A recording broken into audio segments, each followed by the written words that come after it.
We listen and we don't judge. I'll admit it. I'm nosy. I want to know what's going on. I want to know the tea. I want to know what's happening. And that's why I got this story for y'all, because I got all the tea just over the holiday weekend. So I decided that I was going to stay at an Airbnb when I was traveling for the holidays. I went to a new country. I was like, let me do something different, right? So anyway, I booked this Airbnb and I didn't realize that it was so cheap, not because of the currency difference, but because of the fact that it was a room in somebody's house. So when I got there at night and the couple answered the door, I just said, let me go to bed because there was nothing else available in other areas and I'll figure it out in the morning. So when I get up in the morning, I'm making myself a glass of water. And next thing I know, I hear the couple arguing. They are going in on each other. They are going off. When I tell you going off, all right? And now I'll tell you what I heard, all right? Because they had a little bit of an accent, but I could still make out what they were saying a little bit. So listen. So anyway, turns out that they basically have been together for like 5 years. Well, she cheated on him several times, right? He forgave her several times, but this time he says he can't do it. But, he's saying like, I don't know if I can stay with you anymore. I'm tired of this, so on and so forth. And she's saying, but you were always emotionally available. You were traveling, you were working. She got all the excuses in the world. I kind of took his side on it. So anyway, I heard them arguing. I wasn't trying to be nosy, but it was loud. They knew I was there, so they clearly didn't want no privacy. They wanted me to hear this, right? So anyway, I kept on trying to, just make my glass of water. I was trying not to pay too much attention, but baby, the way that they was going in on each other and the things that she was saying to him, she was so nasty and she was so mean. So here's what I understand about this couple, right? They both are professionals. She does something with fashion. I don't really know what it is. But anyway, what he does is he owns different properties and he also has a career as an engineer. So he does good. I think he makes more money than her. And he does happen to work a lot. And so one of the things that he was saying was like, well, when you got with me, you wanted a man who could take care of all the bills. I never required you to pay anything. And so, of course I had to work. But her thing was, well, you work too much. And that's why that happened. She's blaming him for why she was unfaithful. So I'm hearing this story and I'm just shocked because, she's really not taking responsibility. But anyway, I was like, let me just try to get a better sense of what's going on. So I said, let me get a little bit closer. So I go into the living room where they're sitting and when I think they spotted that I was coming through. I was trying to be discreet, but whatever. I didn't care. They was arguing in front of me. It's my business now. So as I try to get by them, I hear them going in even further. And he keeps on telling her, why won't you take responsibility and just own the fact that you did this because you wanted to do it? You did this because you were never in love with me. He was heartbroken. Oh my God, you should have saw him. But her, she was fiery. She was like the devil. It was like she wouldn't take responsibility for anything. And there's nothing more aggravating than somebody who's done you dirty and wouldn't take the responsibility. So as I was standing outside, just trying to do my meditations, trying to ignore them because I wasn't trying to be too nosy, I couldn't help but hear even more of their argument. And now let me tell you what else I heard. She said, well, I thought that you had cheated on me and that's why I did it. She was making new excuses like, I thought you cheated on me and that's why I cheated on you because, I thought that when you were away at work, that's what you were doing. And he's like, are you crazy? No, that's not what happened. She's like, no, listen to me. I'm sorry, but I was confused. And she started trying to blame childhood trauma. She going for the medal, okay? She trying to go for the gold. But I could tell that he was fed up. No matter what she said, it was like he just couldn't forgive her. And I think we've all been at that point before, where it's like you try and you try and you try to get over somebody's mistreatment, but it seems like you've just done too much. You've forgiven them too much. They finally done the thing, the straw that broke the camel's back. So anyway, as I was standing outside, minding my business, next thing I know, he comes outside and he's just sitting there. And so I had to find another place to go. I was like, I got to move out the way because I want to keep hearing this, but I don't want to be all up in their business because, I'm a little nosy, but I'm not all the way nosy, of course. So she comes outside and baby, if she could get a gold medal in gaslighting, let me tell you, she deserves it. She gets down on her knees beside him and starts saying, I'm so sorry. I'm so sorry. I love you. Please take me back. It's the holiday season. Why would you leave me during the holiday season? She's making every excuse on earth to try to make it seem like he is somehow or another abandoning her and neglecting her. And y'all got to pay attention to that. When somebody has done you dirty and they try to gaslight you and try to focus your feelings on them, then that's diabolical. That's diabolical right there. You got to get away from them. But he stood strong. You could tell that he had been hurt so many times by her that this was the time that just he couldn't do it again. It was to the point where he just looked at her and he just started laughing at how silly she was acting. Well, baby, she did not like that at all. The more he pushed her away, the more she kept trying to go harder. Then she tried to act like the victim, acting like somehow or another he was being too aggressive towards her. But I was watching the whole thing. I said, listen, they call the cops. I know whose side I'm taking because I know what I saw. And he didn't do nothing to her. All he was doing was trying to get her away from him. But anyway, so he goes away from her and he's like, just leave me alone. Leave me alone. I don't want to deal with you right now. You could tell that he was really thinking about, how do I get this woman out of my house? Because like I told you, this is his house. Even though they've been together a couple of years, what I heard him say was, this is my house. I let you come live here. And apparently she never gave up her apartment, which is why she was over there doing that kind of stuff. That's where she was doing that at. You see where I'm going with that? So anyway, he's telling her, I just want you to leave. Let's spend the holidays apart. I just need some time to think. But she's like, no, because if I leave, you'll never let me come back. She wouldn't listen to him. She wouldn't take in what he was saying. It was like she was determined to get him back and to make him stay. And for me, as I'm sitting there trying my best not to be nosy, I really wasn't trying to be in their business. I just happened to, it was a small house. What was I supposed to do? So anyway, as I was sitting there listening, I wanted to step in and just coach him in that moment. Because that's what I do. I help people. I wanted to coach him and say, darling, you are too handsome. You are too smart and obviously too successful because the house is beautiful to be dealing with somebody who don't value him. You know what I'm saying? I know plenty of women who would love to be with a man like him. I said, baby, if I knew somebody for him, I would definitely hook him up tomorrow because he deserved better than her. But anyway, she clearly didn't see that. And that's a lesson for y'all, honey. You could be the best thing on earth, but if your partner doesn't see you as the best thing on earth, then baby, you got to get away from them because they will never see you as valuable. And that's what I couldn't understand after all these years of them being together. How is it that she still doesn't value him? Is there something to the story that I'm missing? But apparently not, because she kept on saying, you're amazing. I love you. You know, I would never hurt you and blase, blase, blah. Then what I noticed was that she went even further with it. She said to him, listen, she says, if you leave me, you'll never find anything better than me. He says, are you serious? Are you serious? Are you serious? Why would you say that to me? And she's like, I'm the only one who loved you through when you went through this, who loved you through when you went through that, honey. She was going in. And he's like, listen to yourself. You sound crazy. I loved you with every fiber of my being, and you cheated on me. You cheated on me. Every chance you got, you cheated on me. You embarrassed me. You cheated on me with my best friend. Baby, I had to get a little bit closer just to understand what they was talking about. And she says, it doesn't matter who it was with. What matters was that I wanted someone to show me attention. He gave me attention. You're too focused on who it was rather than focusing on the fact that you didn't give me what I needed. She was gaslighting him. Somehow or another, she was playing victim while he's sitting up here trying to hold her accountable. I see why he didn't want her. So anyway, while they was in the kitchen, I was kind of passing through. I was passing by, and I just happened to overhear a little bit more of the conversation. Well, let me tell you what else I heard, because this gets even worse. Turns out she got pregnant. That's how he found out. She got pregnant by the other man. He found out about it because basically when he had to take her to the hospital, and then the doctor said, oh, ma'am, you just had basically a miscarriage. That's how he found out at the doctor's office. Can you believe it? So long story short, he's sitting up here. He was devastated. He's like, you not only went out there and did this, but you got pregnant with my best friend's baby. Oh my goodness. He was devastated. He was hurt.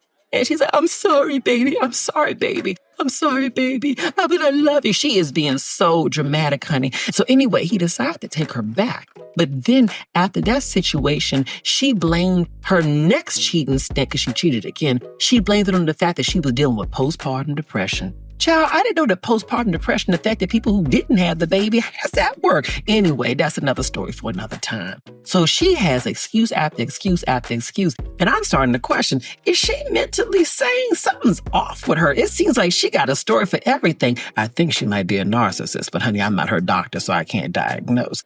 As I was observing them continue to talk, I decided, you know what, let me go ahead and put a pause in this conversation, because they clearly need someone to intervene here. Clearly, they know I heard the whole thing. And I was going to tell them what to do, but at the very least, I was just going to kind of intervene to help them calm it down a little bit, because I just didn't trust this woman. Something about her just ain't seeming right to me.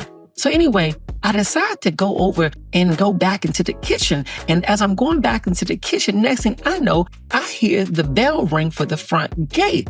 I'm thinking, who's ringing the bell at the front gate right now? So I was like, well, it ain't my house. I can't open the gate. So let me go on in here and just kind of let them know. But I felt bad disturbing their argument, even though I clearly was listening to the whole thing. So I go inside and I was like, excuse me, I'm so sorry to disturb y'all. You can tell she was aggravated with me. Anyway, I said, there's somebody at your gate. I think there's somebody here. And it was such perfect time because at least it gave them an excuse to kind of stop arguing for a minute. But I was like, whoever this is, baby, hopefully it's a moving truck for her because this thing is just getting worse and worse and worse. But it seemed like as they walked at the gate, the argument just went on and on and on. I'm like, y'all clearly shouldn't be together. Like, why are you staying here fighting for a relationship, sis? Leave. He wants you to go. He don't want you. And now the gate bell keep on ringing. And it's just it's a lot going on right now. And, he's like, I need to go answer the door. I need to go answer the door. So he's going to go answer the gate. She's steady fighting and fussing. I'm thinking, Lord, whoever's at the gate must be hearing this, which would be embarrassing to me. Because, I grew up in a family where you could argue, fuss, and fight. But the minute that you open that door for somebody to come in your house, you stop fussing, all right? Or, you could be fussing on the way to church. But then the minute you get out that car, baby, you better put a smile on your face. It's about decorum. You know what I mean? Just good old school values. But nonetheless, he's trying to go to the gate and she won't shut up. She's like, no, we have to talk about this. Leave them there. I'm more important than them. Blah, blah, blah, blah, blah, blah, blah. Sis was delusional, but baby, what happened when he opened that gate? Honey, it was just what he needed. So as he opens the gate, there's this beautiful woman who comes through. And you could see the chemistry between her and him immediately. And let me tell you this, the other woman, his soon-to-be ex-girlfriend, she did not like this at all. So here's who the other woman was, because I was confused as well. Like I told you, he rents out rooms in his house. And because of the holiday season, he rented out some of the extra rooms in his house. I was one of the people who rented one room, like I said, by mistake.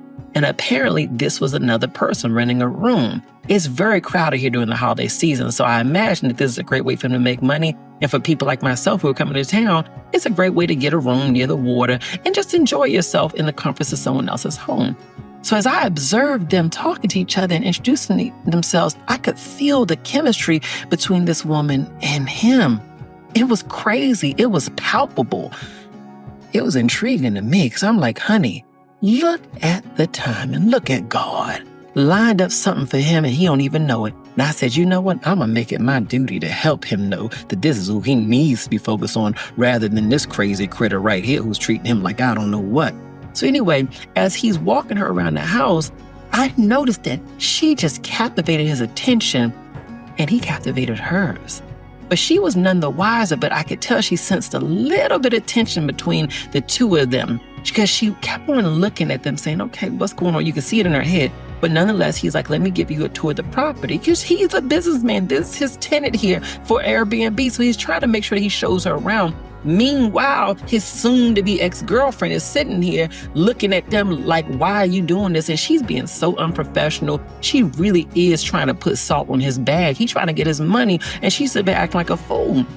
But anyway, I'm glad that this woman came because she really did lighten the mood. And it was just something about their chemistry that I just happened to notice as I was passing by because, of course, I wasn't being nosy. I just happened to be there. And like I said, it's not that big of a house. So anyway, as he walks her around and is showing her where to go, he takes her bags. And he's carrying them around. He's giving her a tour.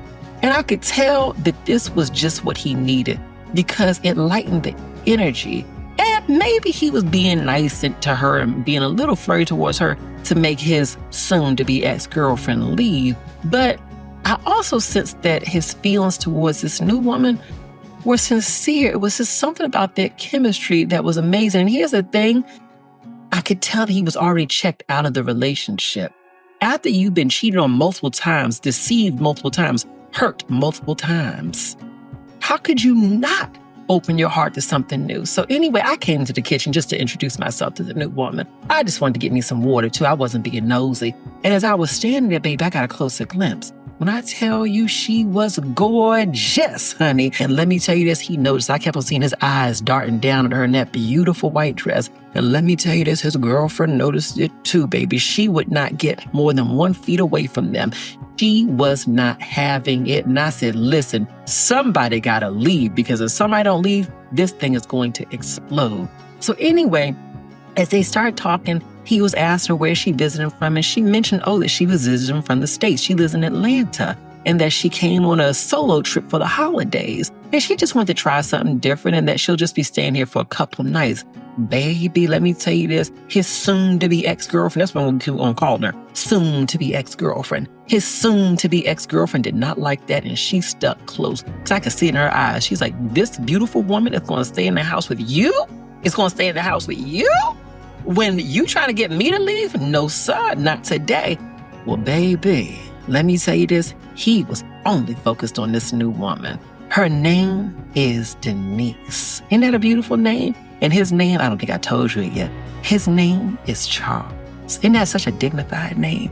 So as Charles was walking behind Denise as she walked up the steps, you could see him getting a look at her, honey, and he liked what he saw, honey. And Denise had a very kind spirit, and I could tell that she meant no harm, baby. She just showing up at the Airbnb. She don't know what's going on. In fact, he didn't even have time to prepare a room for her because they was arguing. So when he gets up to the room, he's saying, I'm so sorry, I didn't have the time to clean up. I was preoccupied, but I think Denise understood because clearly she had walked into an argument. So then the soon-to-be ex-girlfriend, you know what her name was, right? You ain't gonna believe me if I told you. I'm just gonna call it Jezebel. That's a fitting one. Anyway, so as Jezebel kept on walking through with them, he decided to put on a show. He jumps in the bed and was like, see, the bed is very comfortable. You'll enjoy yourself here. He's doing everything in his power to make Jezebel unhappy, okay? He is doing the most, honey, but I still think he had a sincere feeling towards her. But baby, when he put his hands on Denise's shoulders, baby Jezebel yanked him back, honey, and I came running upstairs. I could hear the commotion. So I came running upstairs. I wanted to make sure everybody was okay. I was just trying to check in on them. I'm a kind, sincere spirit. So as she noticed that the conflict was escalating, Denise said, don't worry about it. Y'all just go ahead and head on downstairs. I'll clean up in the room. Don't worry about it. I got it. Don't even worry about it. So anyway, they walk out the room and the door slams behind them. So of course, I'm concerned about Denise. I want her to have a good trip. So I knock at the door just to check on her because, I want to make her feel welcome. It's not my home, but I'm just trying to do my best, hospitality. So I come in the room. And I said, hey, darling, it's nice to meet you. Honey, I'm sure you know that there's a little tension here. And I wasn't coming to gossip. I was just coming to make sure she understood what was going on. And she said, yes, I noticed. And so she says, have a seat. Let's talk about this. I said, well, baby, I don't have much time. I really have nothing to do. I said, but let me tell you what I heard. And so I told her basically what the story was. I said, basically that he'd been trying to break up with her because she cheated on him several times with his best friend, honey, Denise's eyes. You could tell that she's like, okay. Because I know she felt bad for him. I think she was happy to know that this man was soon to be single, okay? Because somewhere deep within my mind, I thought to myself, I was like, you know what? As soon as we can get Jezebel up out of this house, maybe these two could enjoy the holidays together. So I asked her, I said, are you single, honey? She said, yes. And I said, well, he will be soon, honey. She liked the sound of that. We got a good little laugh out of that. And so I said, well, listen, I'm not just trying to push him on you, but I said, he seems like such a nice guy and she's going to be leaving soon. And I just get the sense that you're here by yourself and he's here by himself. It may be more safe for him to walk you around and show you around, So I think it'd be nice if y'all spent some time together. He can kind of help get you acquainted with the town. A woman shouldn't be by herself, And she just smiled because I think she understood what I was putting down here, all right? So I said, let me let these two do what they need to do because I just had a feeling. I had a feeling in my spirit that something good was going to come out of this for both of them. And if I could help it unfold, I certainly was more than willing to do it. So as I leave out the room, these two are sitting in the hallway still arguing. So I couldn't go downstairs without looking like I was interfering with their conversation. So I just decided I was going to patiently wait upstairs for them to finish. And now, of course, I happened to hear a little bit more of their conversation. And let me tell you this, honey, Jezebel was not at all hiding the fact that she was unhappy with the fact that this woman was there. She said, you need to cancel her reservation and make her leave. This is not appropriate for you to be alone in the house with her. And I think, well, he ain't going to be alone. I'm going to be here too, supervising, of course. So I want to make sure that everybody's okay. And so she says, you need to make her leave. And he says, listen, you are out of your mind. I told you to leave. You are no longer welcome here. I'm glad he held his boundary. He said, you are no longer welcome here. And you must be forgetting I told you to leave because you cheated on me. And of course, she tried to act like she was overwhelmed, like she crying, everything like that. And I can't stand nobody who acts like they crying every time you hold them accountable. Child. So they continue to argue. He keeps on saying, get out, get out, get out. And the whole time I'm thinking about Denise, who's upstairs hearing this whole situation. I'm thinking about myself, who's right here, just observing this situation. I'm not trying to be nosy, of course, but I'm just observing the situation. And I'm worried about him. So, of course, I wanted to stay close because she was getting a little physical. And I did not want her to, again, try to make it out like he did something to her. So I'm just observing that way he had an eyewitness. I can't state that enough. I have to be a good Samaritan because I'm a good person. So anyway, she finally decides to leave. And when she finally decides to leave, honey, I was devastated for him. So I looked at his face. And when I looked at his face, he looked like he was near tears. He sat there in that dining room and just sat there, just holding his head. You could tell he was devastated because, yes, he wanted the relationship to end, but that wasn't what he desired at the core. What he wanted was to not be cheated on. So I said, let me just step in and make sure that this young man is okay. It's my duty, I said, excuse me, I'm so sorry. I said, but I overheard what was going on. It's not my business. But the young woman upstairs, I said, I think she may need your assistance. her bathroom needs some towels. I don't think she knows the area very well. Could you find some time to assist her? And he looked at me like, okay, because I think he was reminded that she was there, and I just wanted him to make sure that he didn't hurt his business. I don't want him to get a bad review. And I was also trying to play matchmaker just a little bit. But clearly that was just what he needed because that put a smile on his face, honey. And I'll tell you, some people move on fast, but I'll tell you this much, I don't judge them because when somebody breaks your heart, you should move on as quickly as you need to in order to find someone who's going to help you heal it. So anyway, I noticed him going upstairs. He checking his breath, making sure he good, looking in the mirror. I'm like, all right, that's right, young brother. That's right, young brother. That's right. Go on up there and check on your guests. Make sure you look good and professional. Okay? So he knocks at the door, and as she opens it, he immediately apologizes. And Denise says, you don't have to apologize. Are you okay? Although he was trying to be calm, she could still see the tears in his eyes. His eyes were red. He was clearly emotional. And he says, I'm sorry you had to hear that. Clearly, I'm breaking up with her. We're going through something. And Denise says, don't worry about it. That's why I'm traveling solo right now, as she wiped the tear from his eye.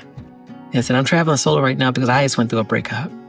We were together for 6 years and we had to break up.